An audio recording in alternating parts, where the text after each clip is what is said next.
Fala galera, bom dia, mais uma vez estou aqui falando bom dia, hein? Olha só, não sei que hora que você vai ouvir esse vídeo, mas de qualquer forma, bom dia, boa tarde, boa noite. Estamos aqui dia 7 de janeiro, primeira semana do ano.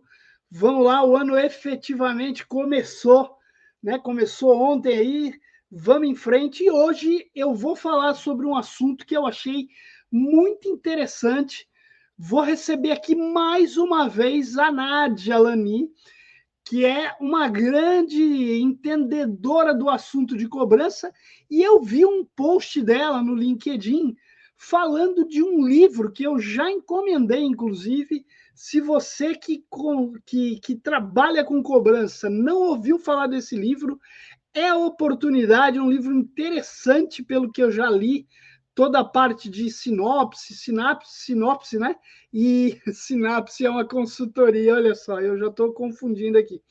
Na parte de sinopse, a própria Nádia me deu uma pala muito legal sobre o livro. É um livro chamado Dívida. Dívida de. Vamos lá, aqui, um minutinho. O livro chama Dívida de David Graeber, não sei se é assim que fala, mas enfim, a Nádia depois ajuda. Bom, é sobre isso que nós vamos falar. Primeiro, roda a vinheta.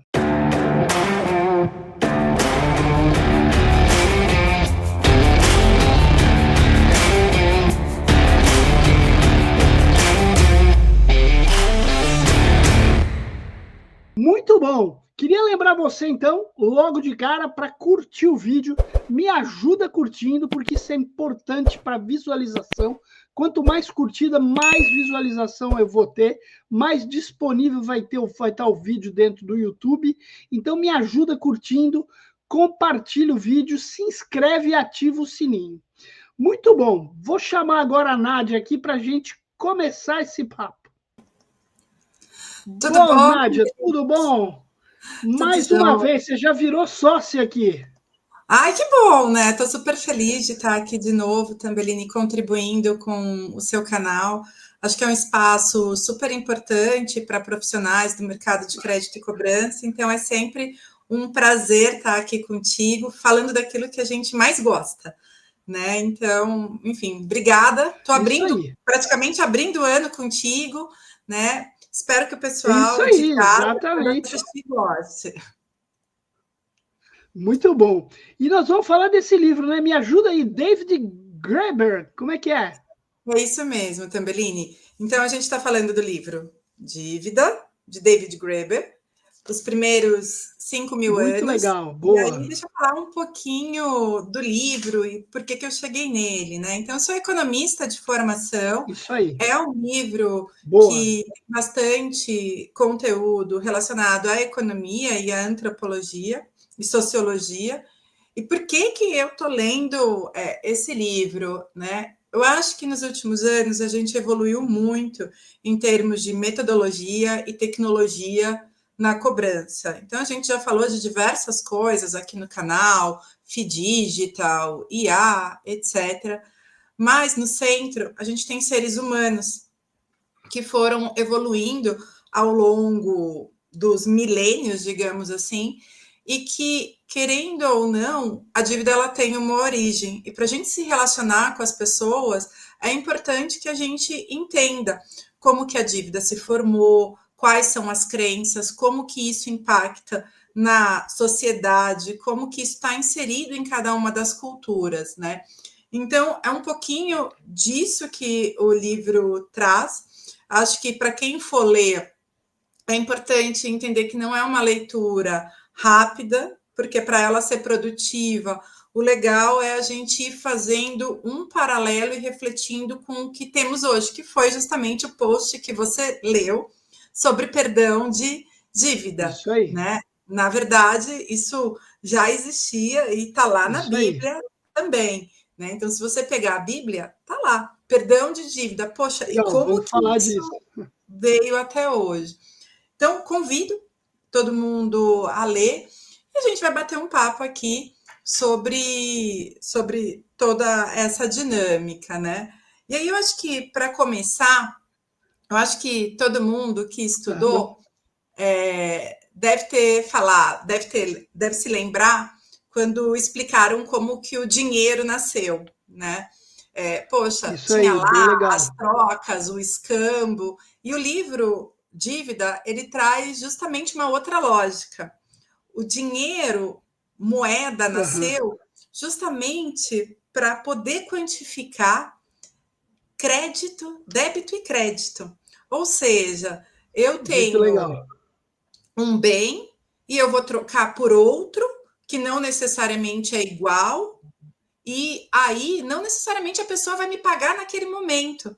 Eu tenho Isso uma aí. cultura de arroz, vou colher, só que a pessoa com quem eu estou trocando, ela vai me pagar quando a cultura dela de feijão ele colher. E aí eu preciso deixar isso registrado, né? Que eu troquei, então aquela outra pessoa tem um débito comigo, e aí ela vai me pagar. Então é justamente aí do débito e do crédito que a moeda ela surge, e não necessariamente para pegar e mudar essa questão de escambo, porque não necessariamente as trocas elas ocorriam no mesmo momento, né?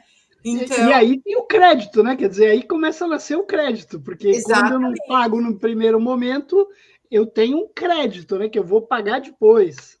Exato.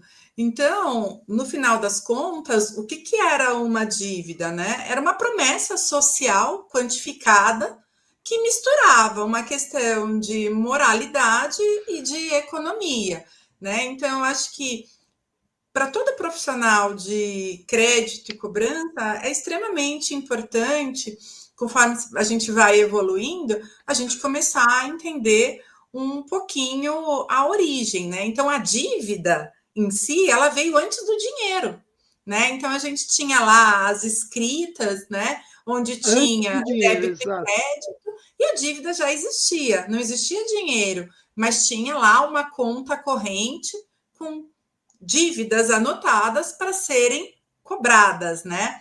E aí vem a cobrança. Quando chegava o momento do credor receber, ele tinha a expectativa de que quem tinha tomado crédito pegasse e pagasse.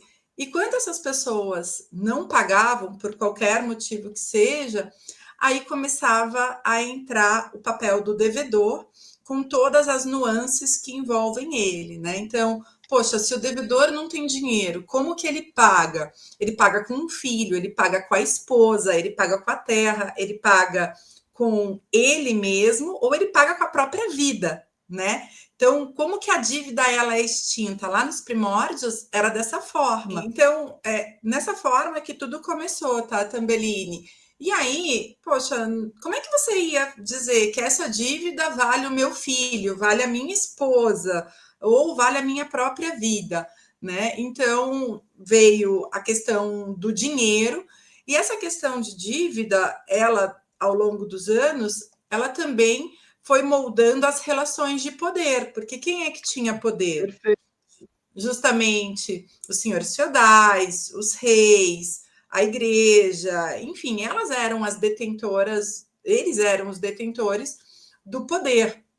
E aí, quando a gente pega e a gente traz aqui para a nossa realidade brasileira, por um lado, a gente tem o crédito, que permite o acesso ao consumo, que é super importante aqui no Brasil, mas, ao mesmo tempo, são 70 milhões de pessoas inadimplentes que, Inadimplente. de certa forma, são excluídas do mercado, né? Então, o crédito é importante, mas mais de 40% da população acima de 18 anos, ela está excluída do mercado. Por quê? Porque eles não honraram com o pagamento.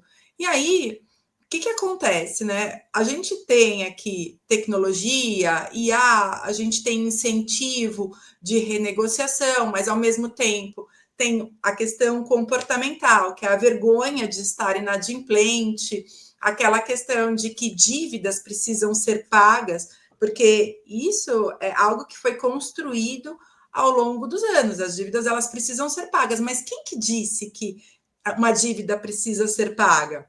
Né? E é com isso que a gente precisa pegar e evoluir e aprender a lidar. porque não é só telefonar, não é só mandar mensagem, não é só mandar um e-mail. A gente precisa entender quais são os fatores e os motivadores que levam as pessoas a quererem regularizar o débito. Quando a gente olha no Brasil que muitas vezes ser um devedor acaba sendo motivo de piada e de chacota, né? E que as pessoas brincam com isso, tem vários memes. Poxa, até que ponto essa questão de vergonha social ainda pesa na sociedade brasileira? Em outras sociedades isso é muito forte. Conforme a gente vai perdendo isso, a gente já não tem muitas vezes segurança jurídica aqui no Brasil, que é difícil. E aí a questão social se torna frágil, ou seja, a cobrança vai perdendo força e a gente precisa tentar resgatar isso. E aí, Tambelini, falando um pouquinho do perdão de dívida, né, que eu acho que foi o principal ponto. Antes de você entrar, antes da gente entrar nisso, deixa eu fazer um comentário e a gente falar um pouquinho disso.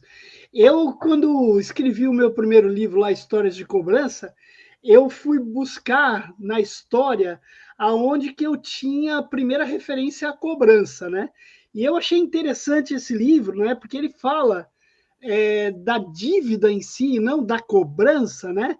Mas ele fala da dívida antes do dinheiro, né? Que é o escambo que você comentou. E eu me lembro que quando eu busquei essa referência, eu fui lá e eu consegui encontrar a primeira referência de cobrança na parte de impostos, né? Que era que aí a gente já está falando de algo de dinheiro, né? Que seria realmente essa questão da relação do poder que você comentou, né? Quer dizer, quem administra ou quem é um credor, ou seja, alguém que tem pessoas devendo, realmente tem uma ligação maior com o poder. Né? Muito interessante isso. Né? Agora, você colocou um ponto de por que, que eu tenho que pagar uma dívida, né? Eu sou um cara que trabalha com cobrança há 30 e poucos anos, né? Então, agora eu já estou falando 30 e poucos, né? Já parei de contar os poucos dos 30. Mas, cara, para mim, esse negócio é um negócio muito. Quando eu falo de cobrança, né?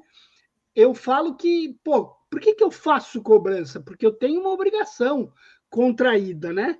Quer dizer, eu tenho uma questão que eu fiz algum empréstimo, eu usei alguma coisa, eu comprei alguma coisa e a teoria eu tenho que pagar por isso, né? Não foi uma. Ninguém me deu aquilo efetivamente. Então, quer dizer, para mim isso é muito claro.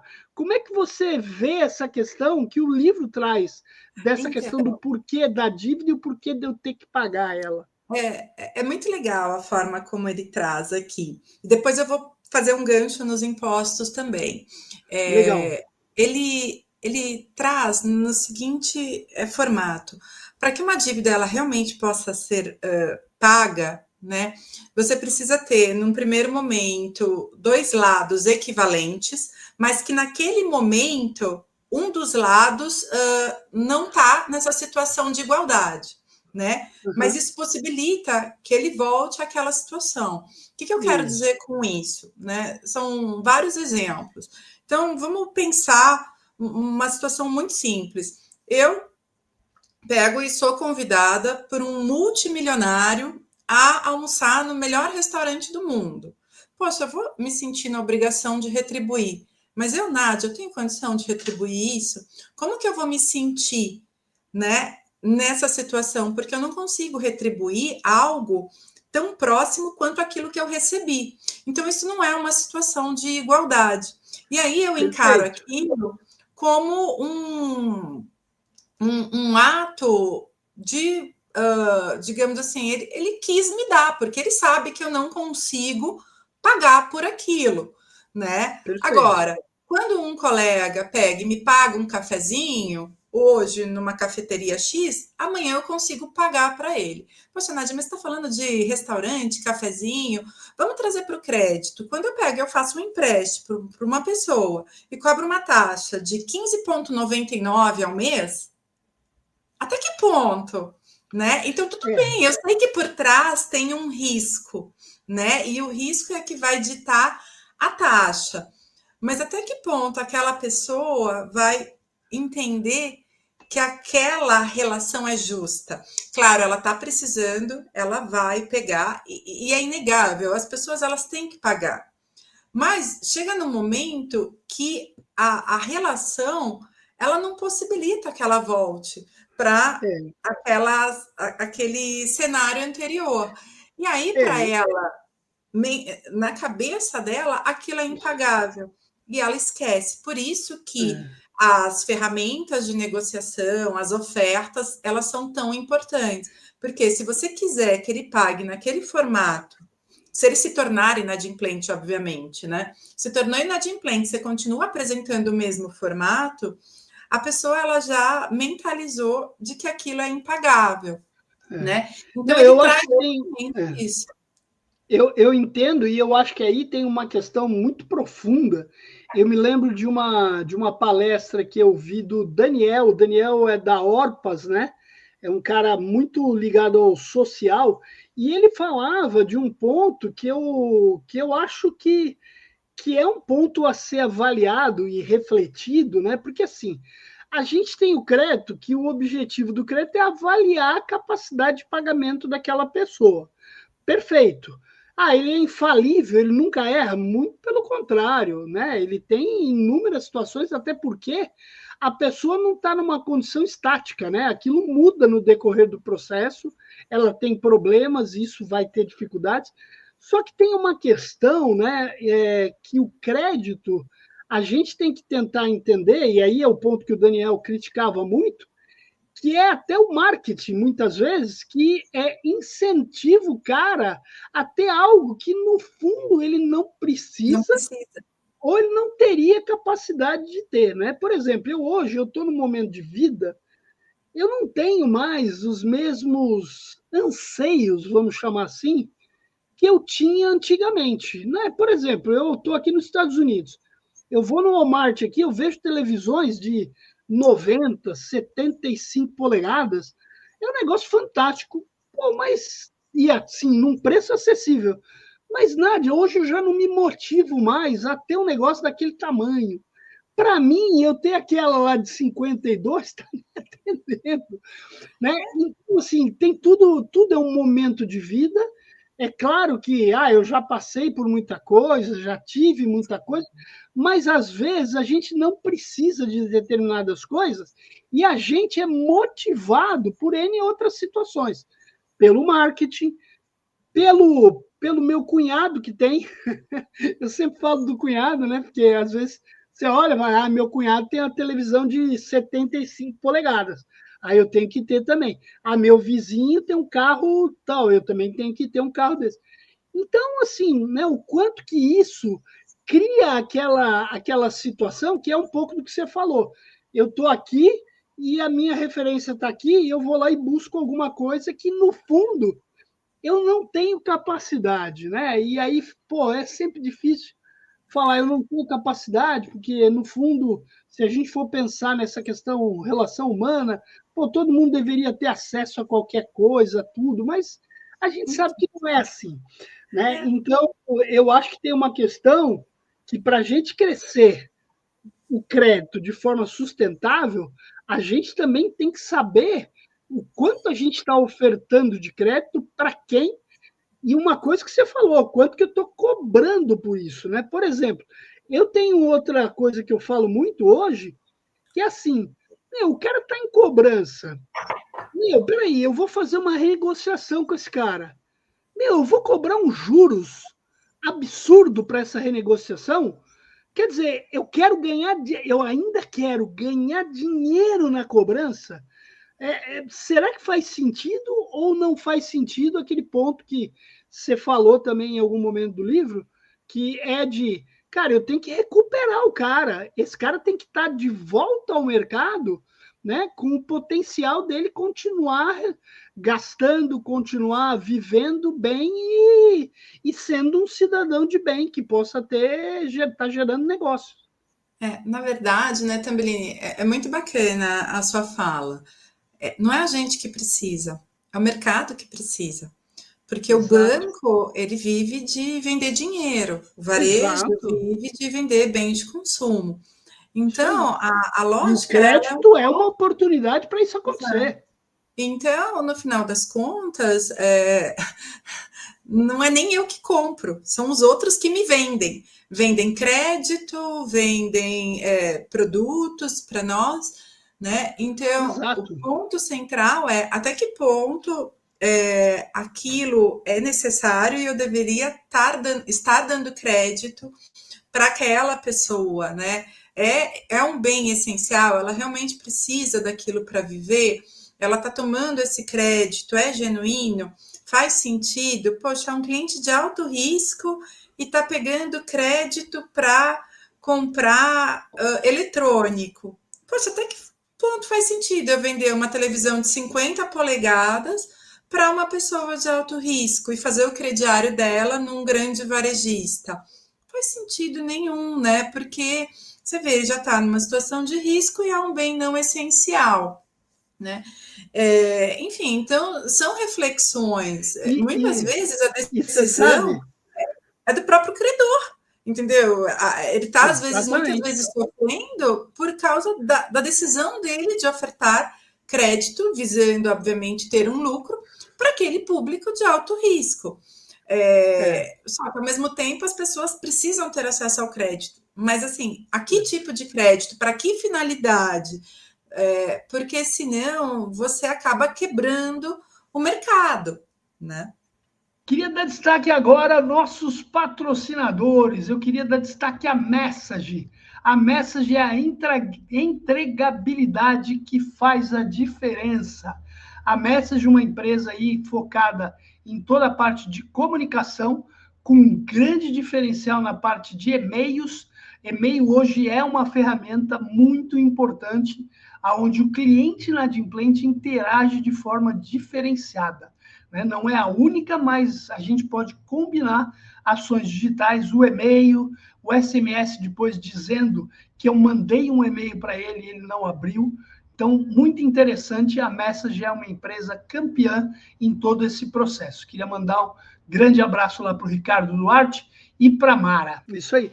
E aqui, eu queria aproveitar e falar de uma coisa, e aí já introduzir um outro conceito que a gente conversou e que você trata no seu artigo.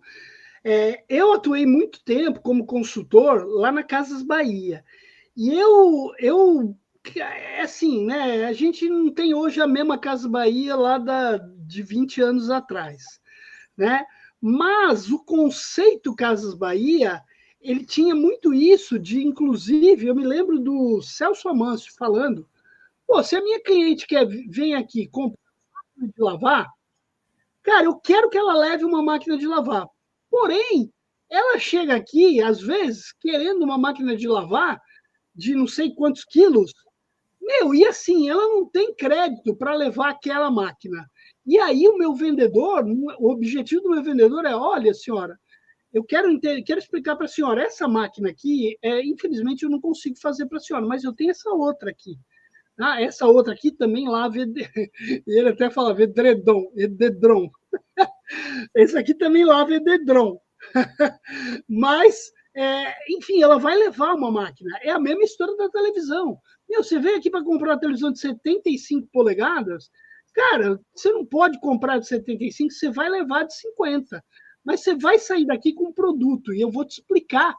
Inclusive, isso é melhor para você, porque isso vai causar um endividamento maior. Então, eu acho fantástica essa filosofia lá de trás que a Casa Bahia tinha. E aí eu quero introduzir um outro conceito que a gente falou, que a Casa Bahia também tinha, que era o perdão de dívida. Tinha lá uma época do ano que ele pegava lá uma base de clientes inadimplentes e perdoava a dívida, simplesmente. Eu nunca achei isso o ideal, vamos chamar assim. Porém, isso causava uma fidelidade à Casas Bahia que era um absurdo. Né? Quer dizer, aquele cara fala, cara, você me ajudou naquele momento, então eu vou comprar. Se amanhã eu tiver que comprar qualquer coisa, eu vou vir aqui. Então, assim, você tem as duas questões. Porém, a gente sabe que a gente sempre tem aquela questão, né, do jeitinho brasileiro, do povo brasileiro sempre querer dar um jeitinho e arrumar um. Então, assim, quando você olha o jeitinho brasileiro e o perdão de dívida, aí a gente fala, será que esse negócio funciona aqui? Então, Mas então, né? que o Isso está livro. na Bíblia. Eu descobri É, isso lendo o livro, né? Então, poxa, o pessoal das Casas Bahia eram super conhecedores da história ou tiveram muita sorte de casar as estratégias, né? Mas o que eles tinham era, nos jubileus, na Mesopotâmia, eles pegavam e eles perdoavam as dívidas. E por quê? Porque eles precisavam garantir a estabilidade social. E isso, exatamente. o que acontece? Imagina, eu tenho uma dívida, não consigo pagar, eu pego e você servo do meu credor. E daqui a pouco a minha família inteira vira serva do credor, que é um produtor rural, etc. De repente, a sociedade inteira não compra mais nada, porque todo mundo virou Todo servo. mundo virou E aí servo. acabou o mercado. Entendeu? E aí, poxa, lá antigamente você não tinha globalização, não era rápida as coisas, não tinha encomenda online, né? Não tinha o Então, desenrola. não tinha. E aí, no final das contas, né, poxa, essa prática, ela está, inclusive, descrita na Bíblia. E aí, o objetivo era justamente esse. E aí, foi o paralelo que eu fiz justamente em relação à negativação. A gente tem o decurso de prazo, depois de 5 anos, em cada país tem uma pequena variação em termos de tempo, mas é justamente porque durante um período essa pessoa ela fica com o crédito restrito, ela tem aquele impacto social dela ser um devedor e estar excluído, então ela sofre com esta situação, mas depois ela ganha esse perdão, com o objetivo de fazer com que ela se reinsira na economia. Imagina, Tambellini, se não existisse o decurso de prazo. E veja bem, eu não estou defendendo que a dívida não deva ser paga, muito pelo contrário.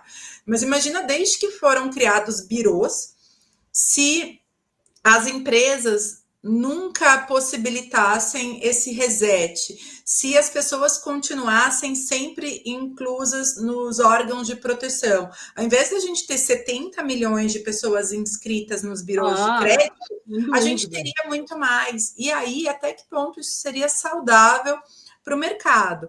Né? O Desenrola Brasil Já não é, também né? Já não é hoje. já não é. E aí o Desenrola Brasil, se a gente for fazer esse paralelo, é justamente a intervenção do governo, né? Provocando o mercado para trazer descontos, para limpar o nome, justamente para quê? Para ele fomentar a economia. E aí a questão toda perdão de dívida, ele traz um alívio financeiro. Isso é ótimo, mas por outro lado, ele perpetua os ciclos de endividamento, né? O que Isso, não é exato. legal. E aí, como que a gente faz hoje para melhorar esse ciclo vicioso? Aí entra, enfim, educação financeira. Esse era o ponto que eu ia falar, que aí eu acho que é o ponto essencial que ainda falta no Brasil, a educação financeira. Porque não adianta eu perdoar a dívida e o cara ir lá e é igual aquela dedo na tomada, né? Quer dizer, bota lá de novo, ai, caramba, vou ver, de novo, vou. Cara, eu tenho que aprender que aquilo ali dá choque. Então é a mesma coisa. Eu tenho que ter educação financeira, porque não adianta eu perdoar a tua dívida e você ir lá comprar de novo em 24 vezes, quer dizer, se endividar. Então, assim, tem que ter uma contrapartida que é a educação financeira. Com toda certeza, né, Tambellini? Porque a gente vê que esse ciclo de endividamento ele vem se perpetuando ao longo dos anos, né? Sempre existiu, em alguns momentos da economia são piores, em outros acaba tendo um alívio.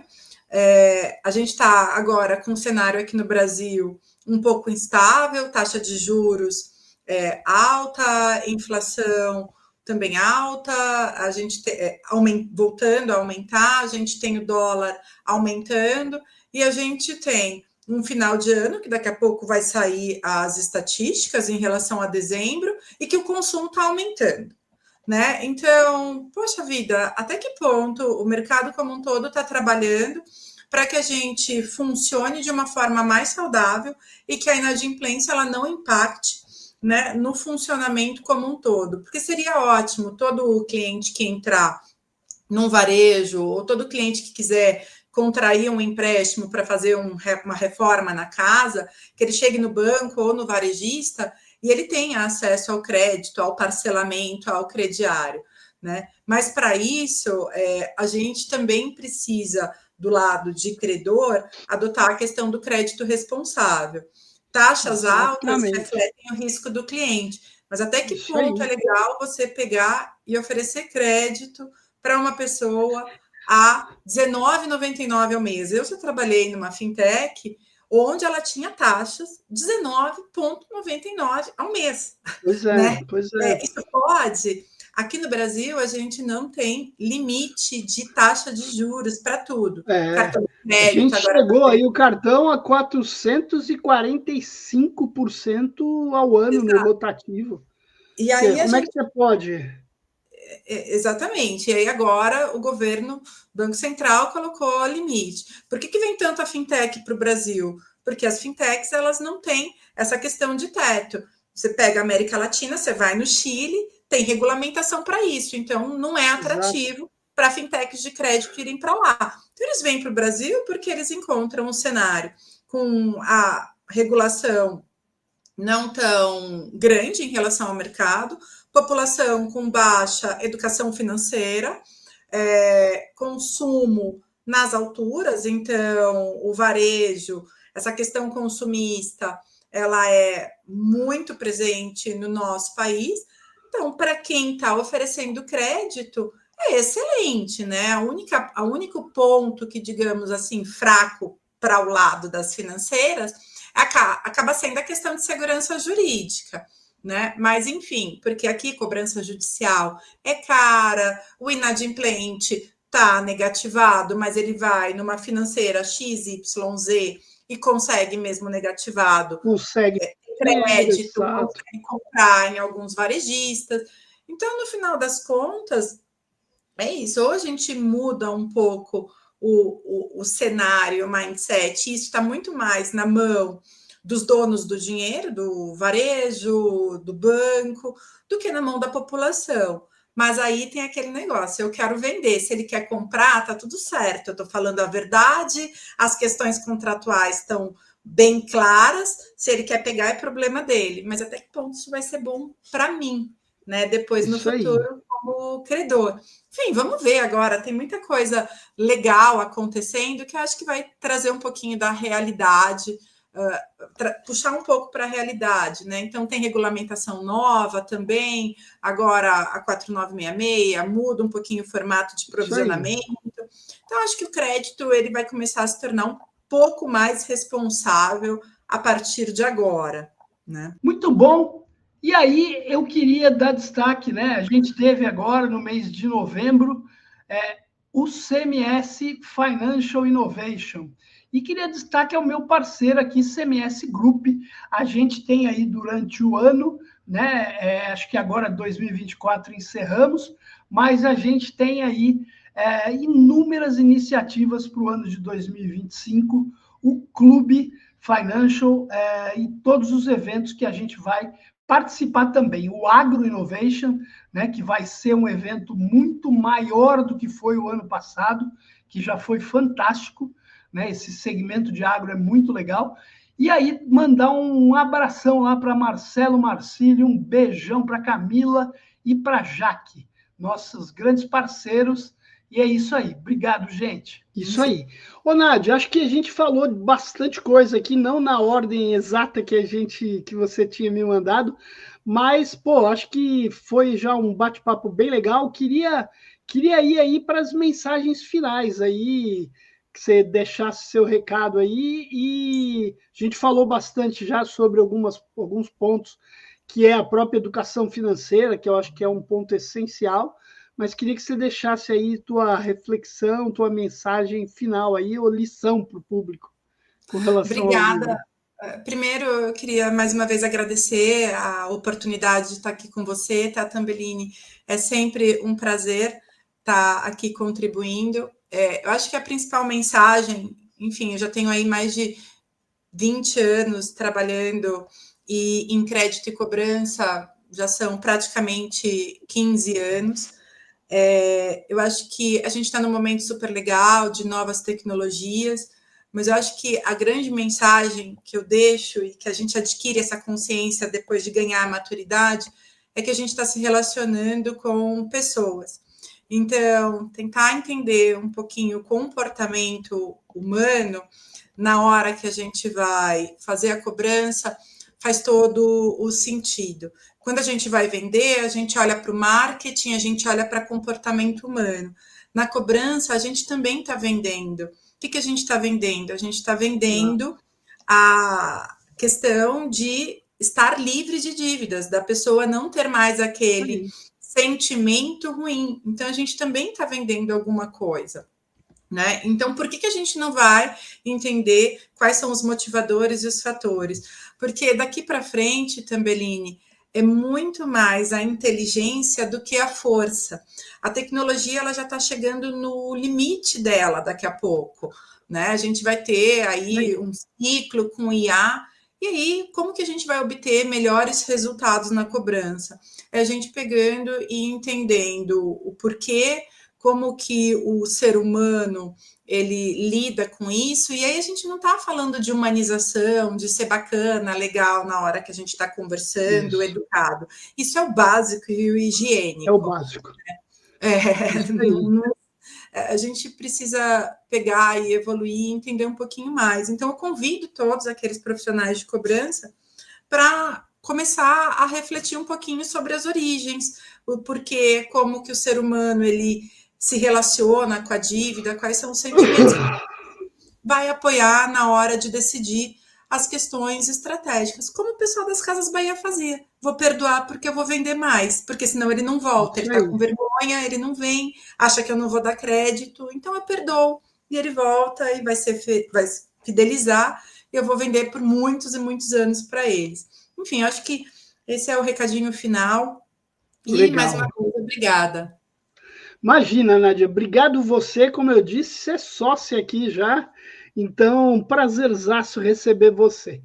Muito bom. Galera, não deixe de curtir o canal, todas as terças e quintas a gente está aqui trazendo um assunto legal para você, esse aqui foi muito interessante, recomendo você buscar esse livro aí, né? Olha lá, a Nádia está mostrando, eu deixei o link tanto da matéria da Nádia, quanto do link para você encontrar o livro na Amazon, mas você pode procurar ele aonde for e pode não procurar se você quiser, nada aqui é obrigatório. Galera, obrigado, Nádia, obrigado mais uma vez. Galera, até a próxima. Grande abraço a todos. Obrigada, tchau, tchau.